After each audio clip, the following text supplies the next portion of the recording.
dama lay laaj de ma ne dama lay laaj ndax man am naa si droit wala amoo si droit. am nga ci droit mais dama nooy def ak waxu yonent bi kullu bani aadama xata. kullu bnu aadama. xata. waaw hadis jooju mën naa see d'accord. bépp doomu aadama day juum. doomu aadama mu nekk mën naa juum mais mën naa ñàkk juum. waxul mën naa juum de day juum la wax. non loolu moom du ma si d'accord Seydi Alpha xam nga lu tax. comme d'accord ak yonent bi ci waxam. xam nga lu tax non yow laa wax de yow. gars yi moo leen indilee xadis yéen sax yéen indilee xadis. xam nga problème bi xam nga yéen benn muskil la. c'est grave quoi c'est grave quoi. dañuy waxtaan rek Seydi Alpha dañuy waxtaan rek. wallahi man damaa bëgg très grave quoi c'est très grave. Ismaël très grave. bàyyi ko même balaa mu yële ci. Seydi Alpha. Youssouf xadis bi dafa ne. kullu bani aadama xataa bépp doomu aadama day juum waxul mën na juum. day juum lay baajas day juum wala du juum. Seydi Alpha. waaw. kullu bnu aadama xataa'un. waaw. sadaqta wa sadaqa rasul. dëgg la. yaa ngi dégg. waaw. ndax yonent bi sallallahu alayhi wa sallam lépp lu mu wax nit ku ko gëm warta pare pour juyaaloo ak waxi yonent. mais man li ma dund ak li ma gis si yoonu Cheikh Ibrahim Niass non gisaguma njuumteem. comme moom comme yow. waaw man laa wax man laa wax man yow nag boo ko gisee. mun naa am yow gis nga ko waaye man gisuguma njuumte Cheikh Ibrahim. ok léegi daal indi njuumte comme léegi yow sa wax contradiction la. waaw xam nga lu parenthèse bala ngay continuer. waaw dañ def parenthèse bala ngay continuer dama ko ñaan xam nga yéen xam nga Seydi Alpha yéen benn problème wallahi man bëgguma am ak parce que ñun ñëpp ñoo bokk ashhadu an la ilaha illallah wa ashhadu anna muhammadan rasulullah. ba léegi ñu ngi ci ashhadu an la exact voilà moo tax bëgguma yenn kalima yoo xam ne di jaar suñu diggante comme bala ngay continuer rek mënu jaar non bu nañ wax par respect non bu nañ wax par respect exact loolu laa bëgg parce que ñun ñëpp ay jullit lañ. non loolu laay def nii instant bi dama ne la yow am na ku ñu bokk ñun ñaar ñëpp ñoo bokk ni yonente bi mooy suñu yonente. sallallahu alayhi wa sallam te lépp lu wax dëgg la n'est-ce pas.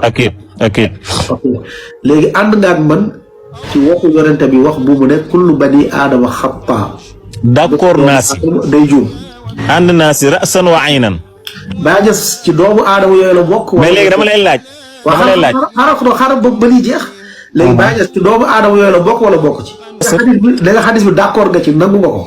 waxi yonantu kay loolu wax naa duñ si xiyaas xam nga fi mu commencé mooy alquran ak waxi yonantu kenn du si xiyaas.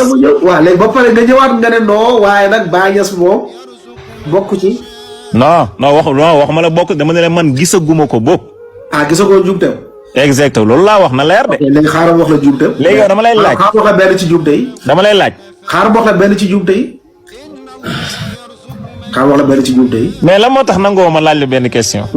xam nga yow il faut ñu jógee fenn doo nga dem benn étape nga doog a laaj il faut léegi thème bi ñu jeexal ko parce que yow. fu ñu jëkk baax yow fu ñu nekk booy da ngaa ne gisagoo njuumte. léegi man dama la bëgg a indil ay njuumte ba pare. taxaddal bismillah la bas alay. nee na wa man yuhibbuni wa man yaraani fil jannatil xuldi bilaa mutaani. waaw. nee na ku ko dégg. nee na ku ko bëgg. gis ko. day dugg fi nga xamante ni moom mooy aljanna. moom mooy dugg aljanna. léegi wax boobu naka la si juumee. loolu naka la si juumee. gis baa gis lay dugg aljanna. non loolu binduñ ko si alquran bàyyi ko wax. léegi nag yow boo si amee dégg-dégg boobu loolu mu wax lan mooy base lan mooy tegtalam.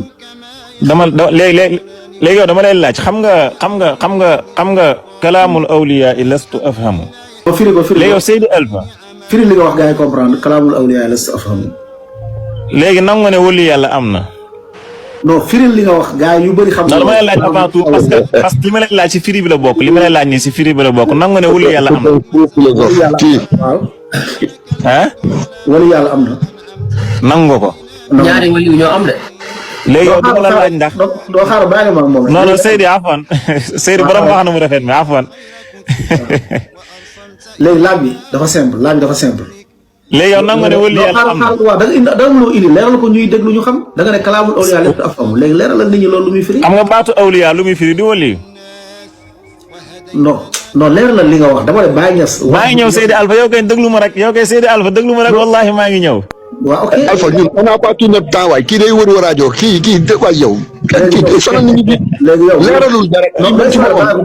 Seydi yow kay kii xamul dara. kii xamul dara c'est philosophe. wax ñi xamoo jërëjëf allahu aalam yàlla rek moo xam allahu aalam xamoo dara loo xamoo dara. léegi xamoo dara yàlla rek moo xam wallahi lazim ay philosophe yu rafet ngeen quoi. subhanaka la ilma lana illa ma allamtana Cheikh Ismaïla meñu léegi yow Seydi Ismaïl subhanaka la ilma lana illa ma allamtana Kono Ismaïla gis nga kii boo ko defee da nga koy may porte day tax li ko saa doon laaj wallahi duma si génn Seydi wa Habibi duma si génn mukk tayib ok léegi nar ya léegi Seydi Alpha doo xaaral ba ñëw xaaral dafa am fu ñu tolloon di déroulé foofu bu ñu wàcc foofu danga ma ne la di ñaan ngeen partager vidéo bi bu baax ngeen tapoter ko ñu leeral dëggu yàlla bi